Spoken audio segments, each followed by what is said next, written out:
LRT stations like this one are likely the busiest they've been in months. Olivia Schonheiter and Katrina Shepian both started classes at Center High downtown this week.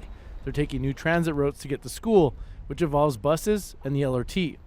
I just don't really feel safe on it. It's like a lot of sketchy things happen. Like I've seen people get assaulted on it, and I've seen what like happens in the tunnels and even on the train at like any time of the day. It's a little bit iffy at times. Sometimes it's safer than others. I tend to try and look for that safe person or a recognizable person. At Victoria School of the Arts, parents drop off their kids. Transit safety is on the mind of Andy Bigbloom. Oh, it's definitely nerve-wracking, that's for sure. As their son Cohen typically takes ETS buses to get to class downtown. But I just always make sure to give him the proper education and make sure that he does walk safely, and if he's ever feeling nervous, that he's able to call me.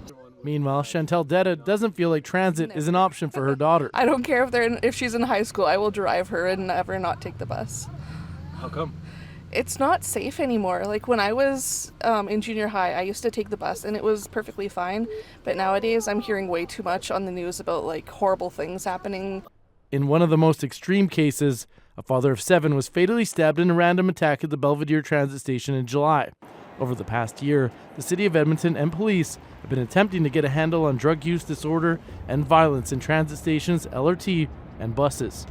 Edmonton Transit brought in extra inspectors and rider support to deal with the increase of students this week, along with other security resources brought in for the fall. On-site security guards at more than half of our stations. We have transit peace officers. We have over 100 of them, and they are actively patrolling across the system. You'll see them show up on the train cars. We'll see them at our transit stations, LRT stations, and they're working closely with the Edmonton police members to make sure that they're visible and they're out there assisting riders. As Shepian adjusts to new classes, she feels more comfort in transit safety being addressed at Center High. This one has already on day 1 actually, saying like if you need a buddy to walk you to the bus stop or to watch you get on the bus safely, which I find is really comforting because you can call for help when you need it.